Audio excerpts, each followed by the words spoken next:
Então, o desenvolvimento rural ele reflete um pouco essa urbanização, né? Mas quais seriam os processos? Como é que surgem essas atividades? Elas surgem pela demanda, né? Demanda dos próprios agricultores. Então, quanto mais agricultor eu tiver, e aí a gente vai ver também que, pode ir adiante, que a distribuição da renda é importante, né? Quanto mais gente tiver e com renda mais bem distribuída, maior eu vou ter a formação desses circuitos econômicos locais que fazem o desenvolvimento.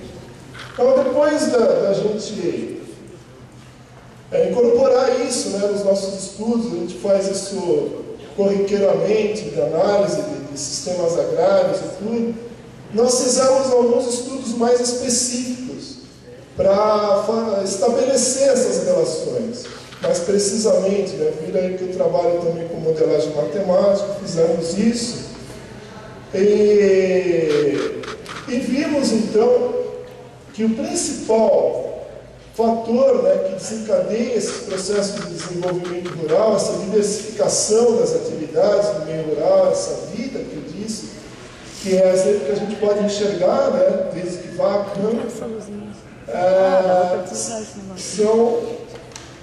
é a demanda dos próprios agricultores.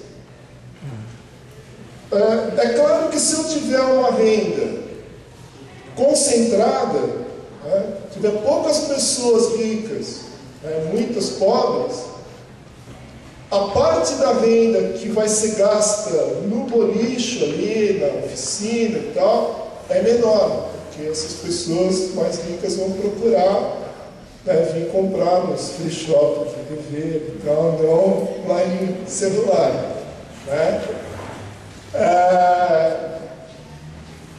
Então a distribuição da renda também é muito importante nesse processo. Então, a densidade demográfica, a quantidade de pessoas e a distribuição da renda foram as variáveis que a gente encontrou, né, nesse trabalho de modelagem que eram mais importantes. E depois nós fizemos simulações, né? Nós pegamos assim, bom, e se numa região que tem pouca gente, renda concentrada, a gente botasse mais gente com renda mais distribuída, ou seja, fizéssemos uma reforma agrária, o que aconteceria? Foi interessante, inclusive, porque nós observamos que, mesmo se a gente chegar num lugar assim que nem Livramento, né, onde tem propriedades grandes, e simplesmente distribuísse a terra, botasse mais gente, essas pessoas tivessem condições de se manter, mas não produzissem muito mais em termos agrícolas, o efeito que isso daria sobre o desenvolvimento rural já justificaria uma reforma agrária. Então, mesmo que a produção agrícola em si não aumentasse muito, mas o efeito distributivo disso e o fato de ter mais gente consumindo, comprando, estimulando atividades não agrícolas, já compensaria fazer uma reforma agrária. A gente, muito tempo, né, sempre discute, não, mas para fazer reforma agrária tem que ter justificativa que tem que produzir muito mais, né, tem que aumentar bastante o valor agregado e tal. Mas não é bem assim. Do ponto de vista do desenvolvimento rural, claro, tem que ter uma renda suficiente para as pessoas poderem sobreviver, comer, vestir adequadamente. Mas não há necessidade de ter um grande impacto sobre a produção agrícola de imediato. Só o fato, esse estímulo pela circulação da renda, né, que ocasionaria uma reforma agrária, e até um estímulo sobre o próprio município também, e o efeito sobre esses pequenos municípios. Nós estudamos 2 casos, lá, Lagoa dos Três Cantos e Coronel Barros, ele seria já suficiente para justificar uma reforma agrária. Então, dizer que estimular a agricultura familiar como meio de estimular o desenvolvimento rural é pensar mais do mesmo, né? Como se algum dia a gente tivesse feito alguma coisa de significativo em termos de reforma agrária no Brasil, é um pouco falacioso.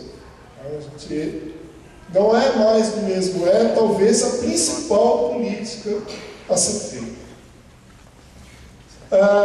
E com isso daí, uma coisa interessante também é que nós tivemos, a partir dessa reflexão aí, se chegou a uma maneira muito fácil de olhar o desenvolvimento rural no Rio Grande do Sul, como que ele se distribui, né?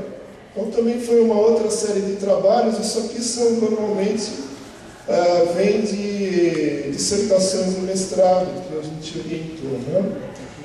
Então, esses processos históricos, né, de como que se formaram principalmente esses municípios novos, as emancipações, a gente estudou um pouco mais em detalhe e observamos que realmente a dinâmica da urbanização é decorrência desses processos de desenvolvimento rural, em grande parte, diria 95% mais desses municípios aí. E aí nós observamos isso no Rio Grande do Sul, né? Nós tivemos um estudo aí que nós delimitamos mais ou menos os sistemas agrários do Estado e vimos que esses sistemas onde predomina a agricultura familiar, né, as colônias velhas e colônias novas, a densidade da malha municipal ela é muito maior, né? Vocês podem ver aqui que são muitos municípios e pequenos, que refletem essa densidade de atividades econômicas, aí, principalmente de serviços, né? E no outro extremo, os municípios da campanha gaúcha, né, dos campos de cima da serra, são aqueles onde nós temos a menor densidade dessa malha municipal. São grandes municípios com extensões também grandes, né? E o que é interessante também é que essa região aqui, que é a região mais típica de agricultura patronal, bom, pelo menos de sequeira, né, trigo e soja principalmente, ela também não apresenta, apesar de ter uma renda elevada aqui, que é produzida, a repercussão sobre o desenvolvimento rural não é muito grande, porque se produz bastante renda, mas essa renda é concentrada nas mãos de poucos. Só para a gente consolidar um pouco essa noção, né, do efeito da distribuição da renda. Então aqui nós temos, não sei se vocês conseguem ler aqui o percentual da renda apropriada pelos 10% mais ricos. Quanto mais verde, né, e clarinho aqui, mais bem distribuída a renda. No outro extremo não dá para ver, né, a diferença que precisa aqui, mas seria mais concentrado. Então a gente vê que as regiões de agricultura familiar aqui, a renda tende a ser mais bem distribuída. E no outro extremo aqui, essas regiões onde a renda é mais concentrada, né, o que casa um pouco com aquele mapa anterior. E a mesma coisa em relação à densidade demográfica, né? Quanto mais escuro, mais densa, mais gente por quilômetro quadrado, no 2000, mas não deve ter mudado muito, regiões de agricultura familiar, bem mais denso, e as regiões aqui, onde a malha municipal é menos concentrada, também tem, né, uma densidade demográfica menor. Bom, nós, a partir disso daí, é claro que essa situação reflete uma trajetória histórica até hoje, né? Nós procuramos também fazer alguns estudos para ver qual seria